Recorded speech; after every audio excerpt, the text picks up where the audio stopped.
¿Qué tal amigos? ¿Cómo están? Sean ustedes bienvenidos a una revisión más de las etapas del Giro de Italia. Buenos días, buenas noches, buenas tardes a la hora que nos estén escuchando. En esta ocasión,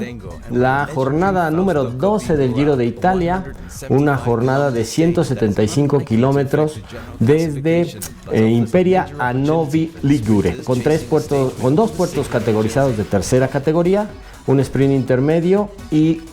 el kilómetro Red Bull a falta de 13 kilómetros a la meta. El primer puerto que enfrentarían los corredores en esta jornada sería el Colle Giovo, una escalada de 11.4 kilómetros de ascenso al 4.2% de gradiente con 518 metros de elevación acumulada. El segundo puerto de esta jornada, el Brick Burton, una escalada de 5.5 kilómetros al 5.9%, con 760 metros de altitud acumulada. Pero bueno, empezaban las acciones con una fuga tempranera. A 165 kilómetros se formaba la primera fuga de la jornada, donde destacaba el corredor español del Movistar, Juanpe López. De ahí todo corrió con normalidad, una fuga que con cierto permiso del pelotón llegaba hasta el kilómetro, más o menos al kilómetro 95, 100. A 100 kilómetros de meta se empieza a poner interesante, les decía, la carrera con una fuga de 18 corredores que se ponían al frente del pelotón a 30 segundos. El más destacado de esta fuga, Johan Jacobs del Groupama, saltaba de este grupo al kilómetro 96 para la meta, y de ahí, a partir de ahí, ataques y contraataques hasta el sprint intermedio en Estela, como les decía, en el kilómetro 100, más o menos a 75 kilómetros de meta. A partir de ahí, a partir de ese momento, el equipo que más trabajaría sería el Movistar, gracias a los intereses que tenía por su corredor Luis Aular, el campeón venezolano, que tenía todas las ganas y toda la intención de poderse llevar esta etapa. Ya en el segundo puerto, aquí viene un dato muy importante, y es donde la situación se empezaba a poner peligrosa para los favoritos, para los sprinters, ya que en el segundo puerto de la jornada, gracias al ritmo que imponía el Movistar, fue que Paul Magnier y Jonathan Milan, los dos sprinters que buscaban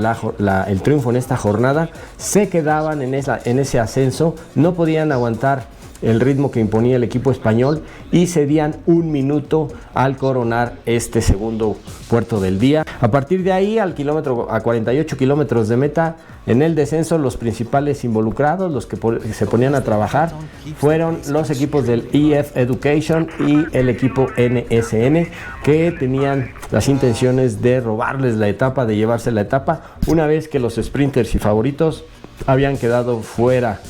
de toda posibilidad. En el kilómetro Red Bull, en este kilómetro se otorgan puntos de bonificación para la camiseta de los puntos, pero también segundos de bonificación, y fue ni más ni menos que Afonso Eulalio, el líder de la competencia, quien se vio más vivo y sprintó en ese kilómetro Red Bull y se lleva 6 segundos, lo que le suma para que tenga una ventaja un poco mayor, un poco más holgada, de 30 segundos sobre Jonas Vingegaard al final de la jornada. Y bueno, a falta de 10 kilómetros, pues los equipos se ponían a trabajar, se ponían los trenes de los equipos, pero sobre todo el equipo Visma, así que a ese kilómetro 3 tenía que llegar tanto el equipo Visma para que su líder Jonas Vingegaard no perdiera tiempo y tal vez pudiesen buscar la etapa. Pero bueno, los más interesados eran el equipo del Movistar, el equipo NSN y el equipo EF Education, así como el equipo 1X Mobility, los nórdicos, que intentaban también hacerse con la victoria, pero no contaban con la audacia del corredor Alex Sigard del Bahrein Victorious, que a 3 kilómetros de la meta arrancaba, sorprendía al pelotón, sorprendía al Visma Lease a Bike y sorprendía a todos para hacer una arrancada que no lograrían alcanzar el pelotón, para hacerse con la victoria en solitario.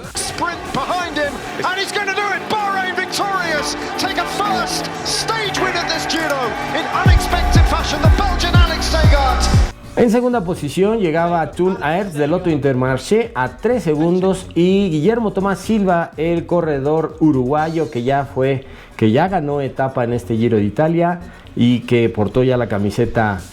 rosa en la primera etapa, justamente llegaba en tercera posición. Primera victoria para el Bahrein Victorious, equipo de líder Afonso Eulalio, que recordemos que obtiene la maglia rosa después de llegar segundo en aquella etapa 5 detrás de Igor Arrieta en una jornada también muy entretenida, muy interesante, y gracias a ese resultado es que aún mantiene la maglia rosa del líder de la general, Afonso Eulalio. Y hay que hablar un poco de este señor, de este joven de 24 años, Afonso Eulalio. Este corredor portugués está en su segundo Giro de Italia, el anterior no lo pudo terminar, pero ahora en esta edición lleva ya varios días vestido de rosa y bueno, vamos a ver, se le está viendo bien, se le ven buenas condiciones y vamos a ver hasta dónde le alcanza, vamos a ver si puede defender la camiseta de líder y bueno,